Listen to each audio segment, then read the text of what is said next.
प्रभु यीशु मसीह के नाम में आपको अनुग्रह, शांति और आशीष मिले। एक परमेश्वर के दास थे जिनका नाम मार्टिन लूथर था और लगभग मैं अंदाज़ा लगाऊं तो 400 वर्ष पहले की बात है। और ये अपने आप में एक प्रीस्ट थे, लेकिन जो भी ये उस समय के रोमन कैथोलिक चर्च में बातें देखते थे, उस बात से बहुत दुखी होते थे।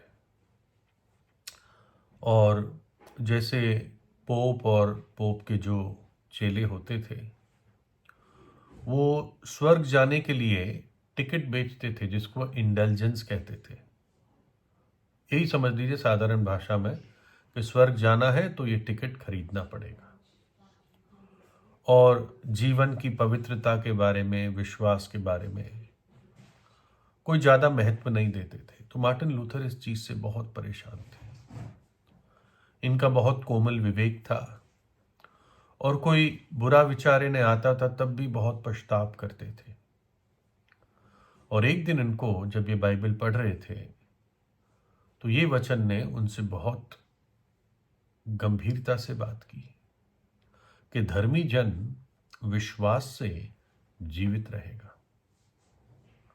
और इस बात से उनको समझ में आया कि धर्मी होने के लिए, उद्धार पाने के लिए, अनंत जीवन पाने के लिए विश्वास सबसे मुख्य है और विश्वास सबसे काफी है। प्रभु यीशु मसीह पर विश्वास करने से, उसके क्रूस के बलिदान पर विश्वास करने से एक पापी धर्मी ठहरता है।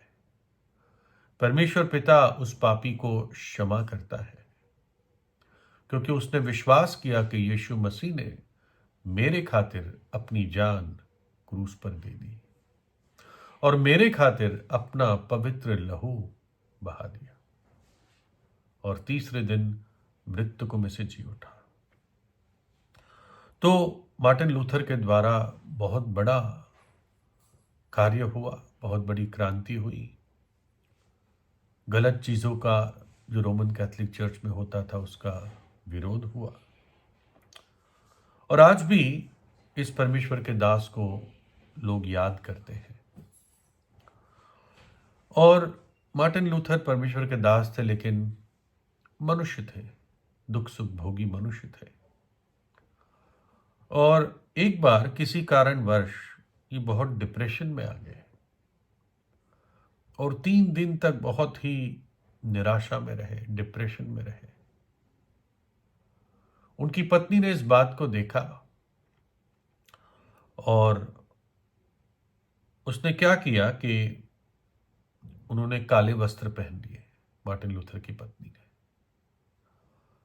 और सीढ़ियों से वो नीचे उतर के आई। मार्टिन लूथर नीचे की मंजिल में थे और एकदम उन्होंने पूछा कि किसका देहांत हो गया, किसका फ्यूनरल है। तो एकदम से वो पत्नी बोली, परमेश्वर का। तो मार्टिन लूथर ने कहा, अरे तू क्या बोल रही है, परमेश्वर क्या मर सकता है? ऐसा क्यों बोल रही है? परमेश्वर तो कभी नहीं मर सकता। तो वो बोली, जिस तरह से तुम पिछले 3 दिन से व्यवहार कर रहे हो, जो निराशा तुम्हारे जीवन में दिख रही है, उससे तो ऐसा ही लगता है कि परमेश्वर मर चुका है। और इस बात से मार्टिन लूथर जाग गए, उनकी आंखें खुल गई। बाइबल बताती है कि बाइबल का परमेश्वर सच्चा और जीवित परमेश्वर है। परमेश्वर की पहचान क्या है? आज जब हम इस देश में रहते हैं, इंडिया में रहते हैं, तो हमारी पहचान के लिए हमारे पास आधार कार्ड होता है। और आधार कार्ड 4 चीजें बताता है। आपका नाम बताता है, आपकी उम्र या जन्म तिथि बताता है, आपका पता बताता है, और चौथा आपका जेंडर, पुरुष है या स्त्री है, ये बताता है। 4 चीज है।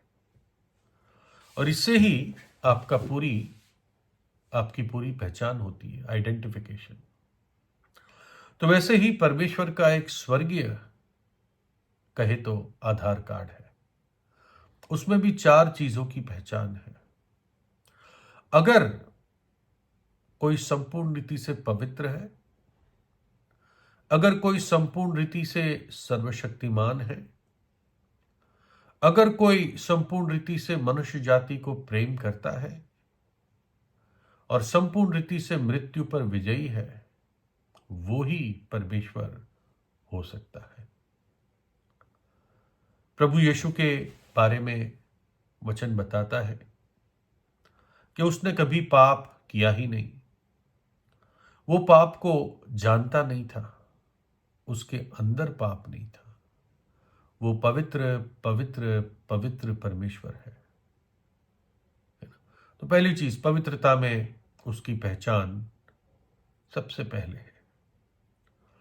दूसरा, जब वो पृथ्वी पर था उसने अंधों को आंखें दी, गूंगों को बोली दी, बहरे सुनने लगे, लंगड़े चलने लगे।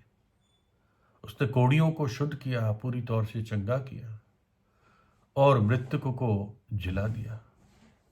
आंधी तूफान को उसने कहा शांत हो, थम जा, और वो शांत हो गए।